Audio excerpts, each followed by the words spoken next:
Hello and welcome to another Yin Yoga posture. I'm Richard Sani and today we'll be demonstrating Starfish pose.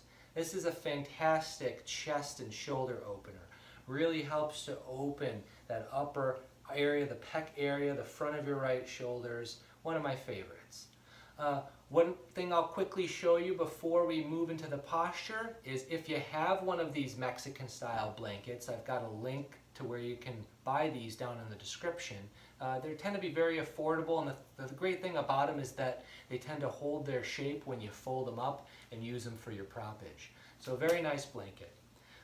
Typically when I start with my blanket already kind of half folded here, what I'll do is I'll fold it over once into a smaller rectangle and then fold it again so I have a more compact rectangle, and I'll put that just beyond the top of my mat so I have a little space to use that in a minute for the rest on the side of my head. You're going to want to have good neck support and head support in this posture so you're not feeling cranked up and all tight. So we'll start this posture, and what I'll do is I'll demonstrate it on both sides so you can see what the posture looks like from the front and the back. So start by slowly working your way to your belly again. We'll start from tabletop posture, bring my forearms down, stretch the leg back, slowly get yourself down to the Sphinx posture. So I'm going to work my right side, my right chest and my right shoulder first.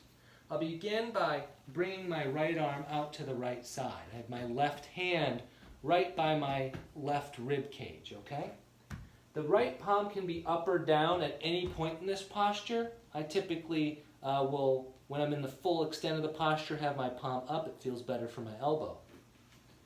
When I'm ready to move into the pose, I'll start to press into my left hand and I'll begin to slowly work onto the right side of my body. So this is the first phase of the posture here. Already what I can decide to do is use my left hand and bring that little blanket rectangle, or if you have a pillow at home you can use that, and prop it underneath my right ear, right side of the face. So my left hand's in front of my chest, my hips are stacked, my knees are stacked, my ankles are stacked.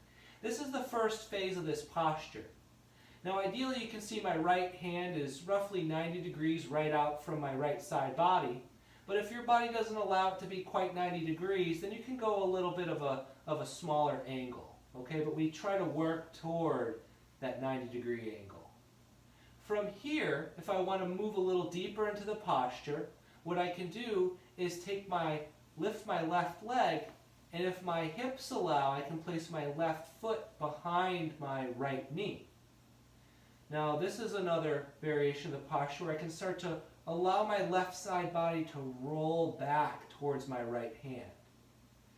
I start to roll onto the pinky toe edge of my left foot because that helps encourage this opening of my front body as my left shoulder works back towards my right hand. If I feel stable, I can take my left hand and work that around behind my body and start to work those fingertips underneath my right side body rib cage. This is a deeper variation of the posture. And I'm really starting to feel some nice openness in my right chest or shoulders. If this posture is not quite available to me, and I'll show you a couple variations in a moment, just remember you can stay with the hips, the knees, the ankles stacked, and the left hand supporting. But still, in this position, I can use my left hand to push the floor away from me and continue to work on that right chest or shoulder openness.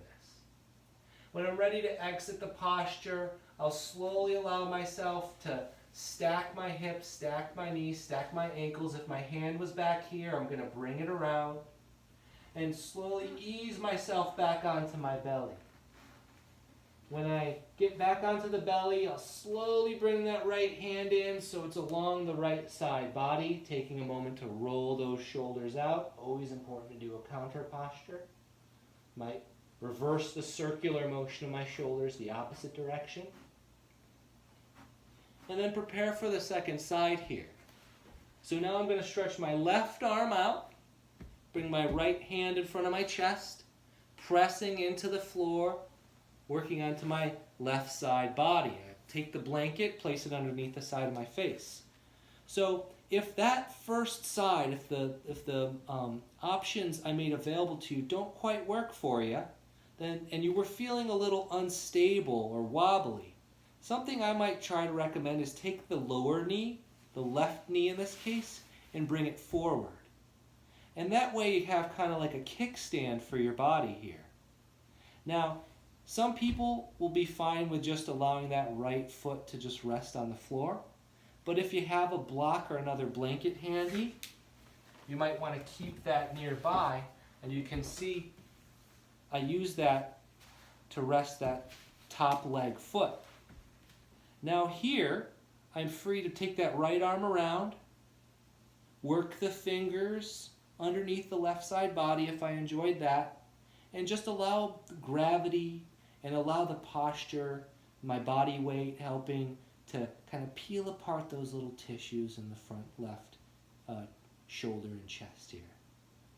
Allow your breath to flow evenly with awareness. And try to keep a subtle or a gentle smile on your face, so you're just aware that you're not tensing up unnecessarily in any part of your body. When you're ready to exit the posture, you might lift your right foot, move the block away, stretch the left leg out, slowly bring your right hand around, make your way easily onto your belly, rolling nice and slow, moving that blanket underneath your head away from you. Hands come nice and closely snugged in along the rib cage, and just roll your shoulders out once again. When you're ready, pressing your way up through tabletop, maybe taking a few breaths in a child's pose. You might choose to stack the palms and rest the forehead, or you might even take the variation with the hands coming back by the feet or the ankles and rest your forehead on the mat. Just taking a good few breaths. This is a posture that, again, another shoulder posture. The shoulder's a small joint. With the small joints, you want to take a lot of care. So I would start with 2 to 3 minutes, work your way up to maybe 4 or 5 minutes. See how you feel the next day. This has been the Yin Yoga Starfish pose. I hope you enjoy it. Hope you try the posture. Thank you very much, and we'll see you on the next pose.